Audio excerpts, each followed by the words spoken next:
Tales of lost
All set, I take it? We finished what we could. Delivered supplies, tracked down escaped animals. Trivial tasks as they may be.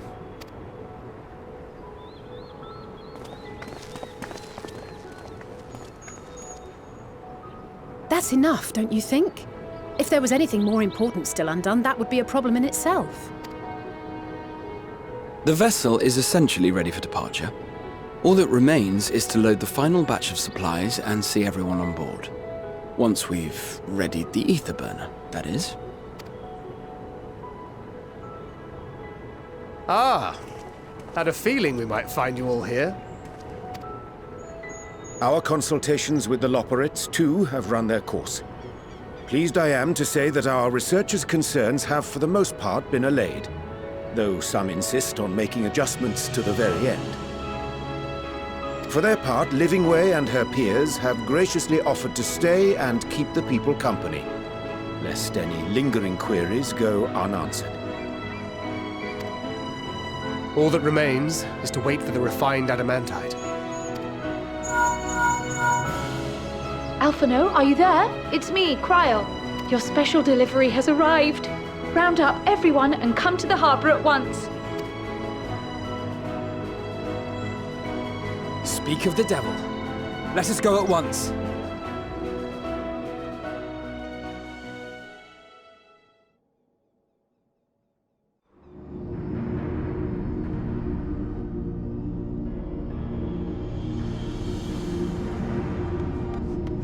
Forgive the intrusion, Master Fortuner.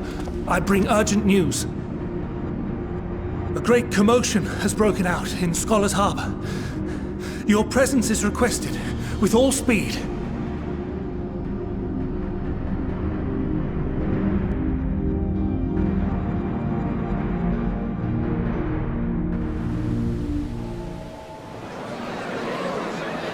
Now, where might this delivery be?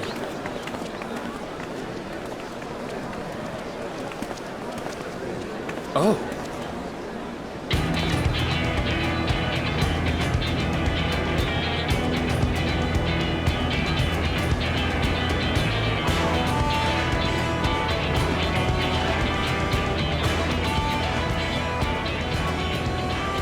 I'm sure it's very important, but we cannot accept these without the proper permits. By the 12! Surely, these can't all be.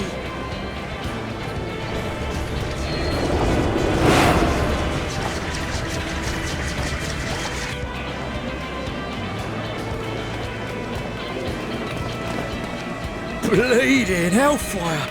They're bringing them by sea and by air. All these folks in these crates.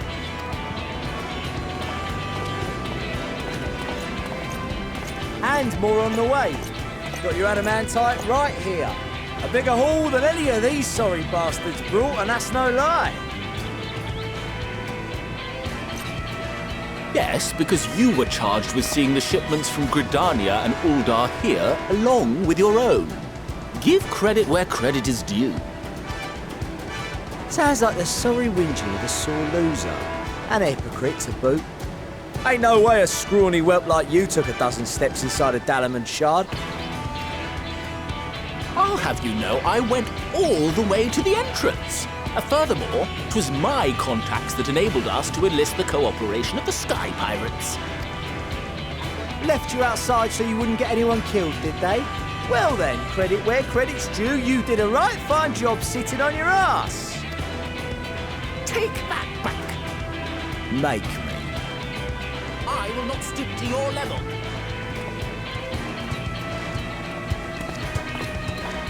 My, what a grand welcome party. Hancock and Saraban. We come bearing relics both sacred and elegant, as well as a few other gifts that may be of help, to be presented with best wishes from the Eastern Alliance. Our friends in Bosnia, for instance, have sent along a few artifacts for the brave allies of the Resistance. That's you. I myself have come with a sacred relic of Rayson Temple.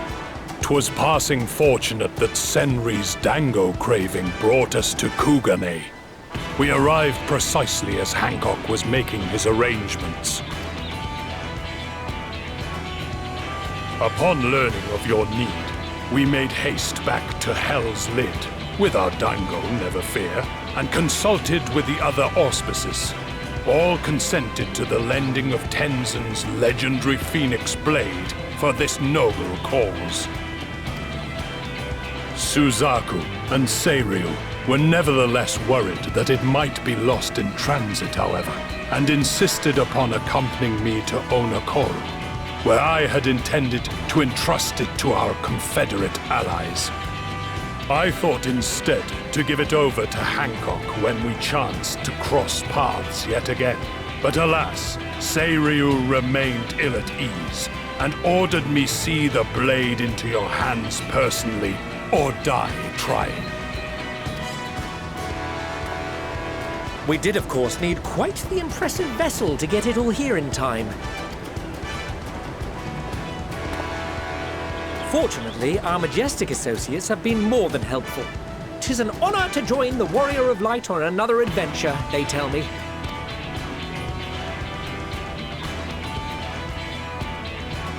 That is all wonderful to hear, but what of the extraordinary cost? I shudder to think of the ransom we must pay for such a bounty. Fret not for your coin purse, young Alphino. Lord Lolorito looks ever towards the profits of the future, and thus the East Aldenar Trading Company went to some lengths to reduce the financial liability. And since the Scions funded the entire venture, not a gill need be rendered up in compensation. Everything is already yours. We funded the venture? When? Don't let the name fool you. This coin keeper knows a thing or two about spending.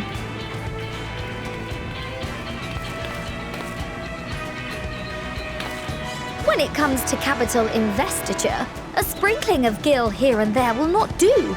You need enough savings to make waves when it really counts, which is why frugality is paramount. We also had the benefit of a generous patron. Generous being rather an understatement. She has supported us from the shadows since the very founding of the Scions. We even had coffers to fill. Mother! Millions. I remain, of course, an entirely neutral party.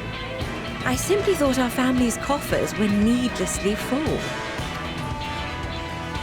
We can hardly take them with us on your teeny-tiny toy boat, now can we? and would be ashamed to leave all that hard-earned wealth unspent.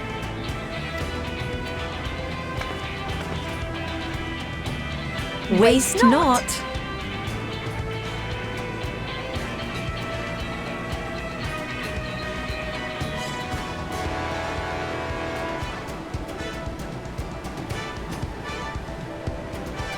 However did you manage so much in so short a time, though? We expected word to reach only a fraction of our allies. Did I not tell you I have my ways? Erenville! You were involved too! I received a letter from Cryo after we parted ways in Labyrinthos. She explained what the Scions were trying to accomplish, and why you might soon require the services of the Gleaners, spread across the world as we are. I pray you do not interpret this as a betrayal of Charlotte. I accept that the Forum's aim in pushing us to our limits was to preserve what knowledge we have, and I bear you no ill will for it. Yet, in collecting that knowledge, what I came to appreciate most about our star is that there remains so much we do not know. That is why I chose to help the Scions, to combat the obliteration of those countless, undiscovered wonders. I held no illusions that they would be less demanding taskmasters. Though, rest assured, if I had, I would have been sorely disappointed.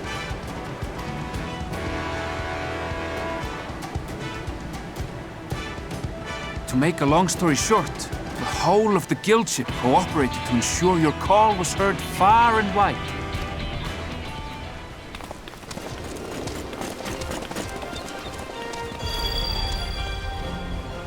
What's this about a ship that can fly to the moon? And why didn't you mention it sooner? The one time you don't beg my aid, your problem's a bloody ship that can fly to the moon. Sid, you brought the team. Of course. Garland Ironworks' finest. You need only point us towards my new favorite ship. Oh, I nearly forgot. We stopped by Whirlid before coming here and picked up a package from Gaius. He's still of the mind that actions make for better penance than words, contrite or otherwise, so we offer none of the latter.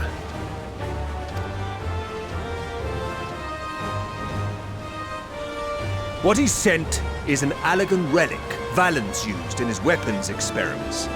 Has a fair bit of refined adamantite in it, too.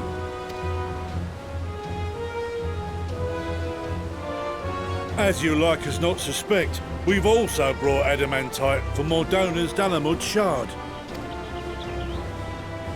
I admit to some consternation upon first receiving Kryl's message. So few Scions remain at the Rising Stones now. Far too few for such an expedition. However, the Gleaners were able to secure us reinforcements. Idleshire's treasure hunters, not least among them. I know. How the Gobbyflop fought. Slowfix's gratitude for the safe return of his daughter has not waned, and he gathered his kin to our side with an astounding quickness. The clash between their machina and the Allagan defences was a sight to behold.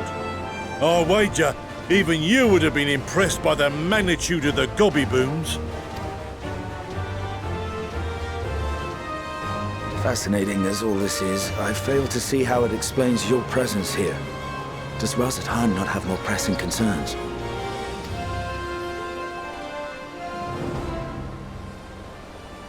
We do. Yet averting the final days would be the most expedient solution. That, and I am indebted to you.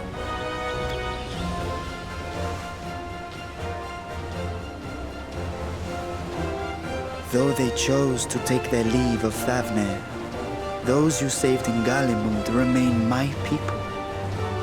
My gratitude is beyond words. 'Tis appropriate that I aid you in kind. If in the doing we bring salvation to others of this star, so much the better. You will recall that I spoke of my father, Midgard summer, and his journey across the great expanse. As he traveled betwixt the stars, his resplendent scales drank of the ether in those nigh empty surrounds, and imparted to him the strength to persevere. Thinking they might further your cause, I called out to my kin for consent. Ajdaya's answer was silence. Tiamat and Hrisvelgre, however, responded favorably to the suggestion. My sire, too, stirred from his slumber long enough to speak and say, "Very well." Thus have I brought you his own worm scales. Fit them to your purpose, and seek a worthier fate for us all.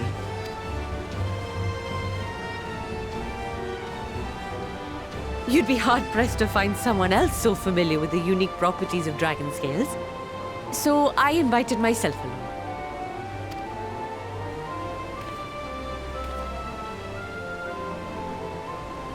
Bugger me, this is so unbelievable. I've gone right back round to believing it again.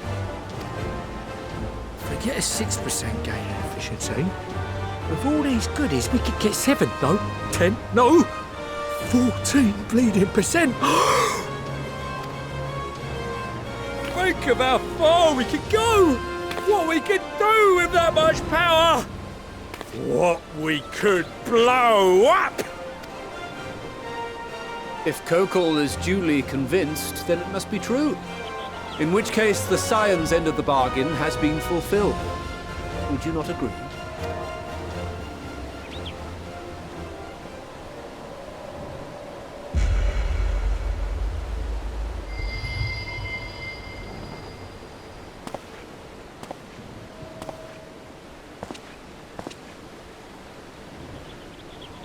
Yes, Father?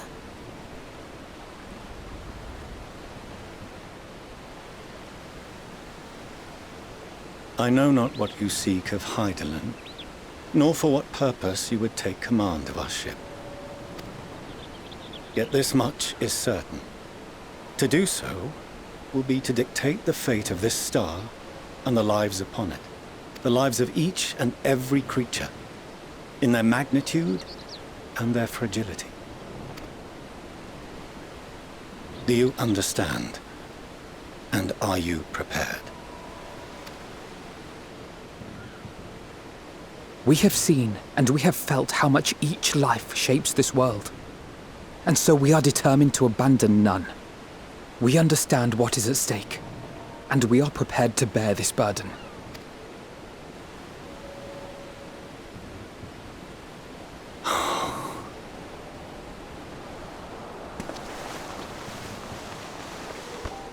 Then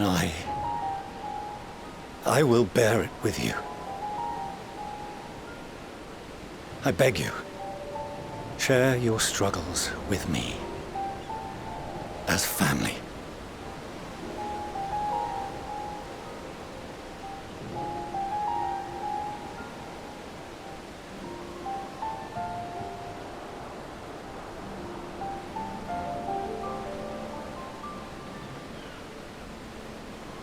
You grasped my fingers with such tiny hands the day you were born.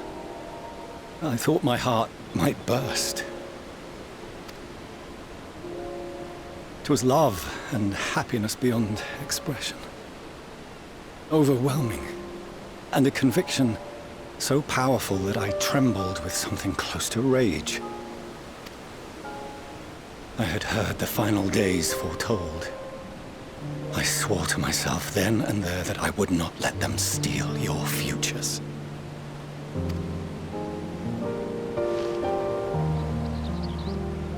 The great Exodus would succeed, must succeed. No sacrifice or sin was worse than the alternative.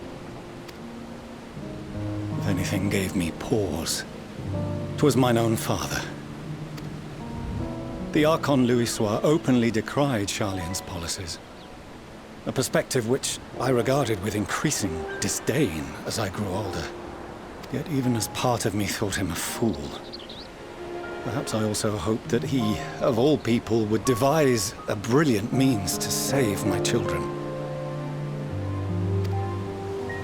A naive hope, but stubborn enough that I could never bring myself to keep you apart.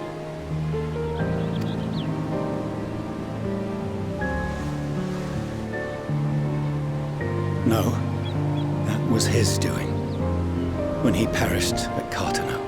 As we pulled that twisted slab of Dalamud from the sea, I remembered the warmth of your newborn touch.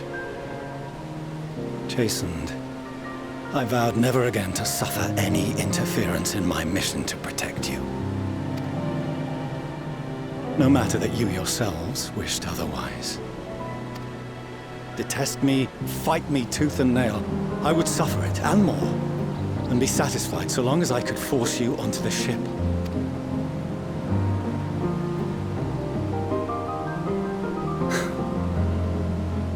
I was wrong.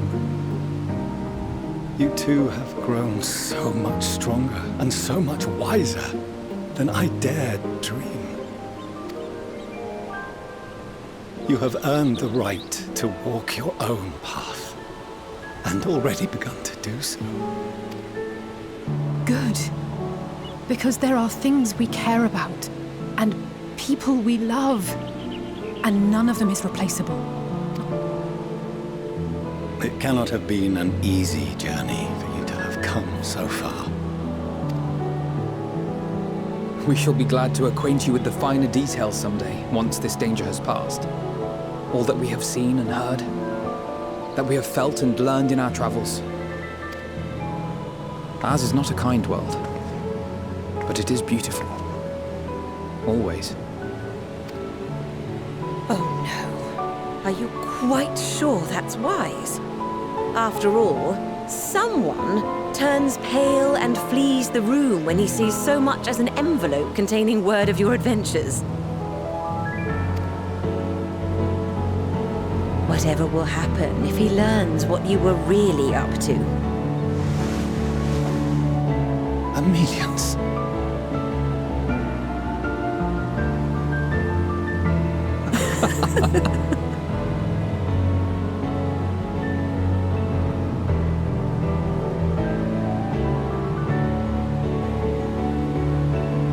Though I have wronged my children most gravely, I owe you an apology as well.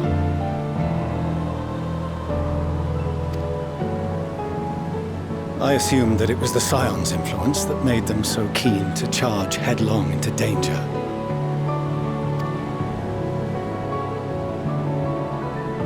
Yours, in particular. I see now that said influence instead brought them together with the many fine people gathered here today. In which case, I hope you continue to guide them.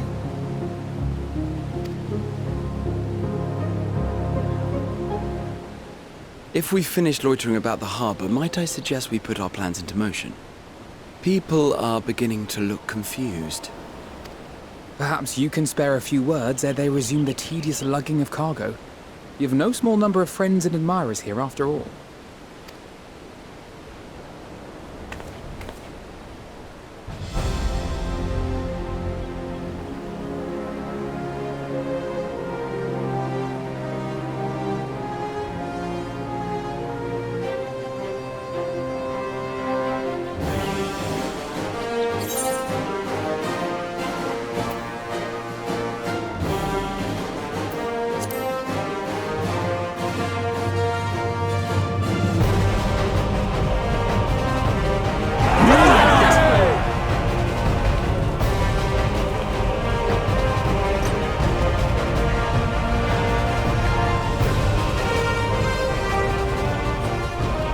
Your assistance is appreciated. Now, in an orderly fashion, if you please.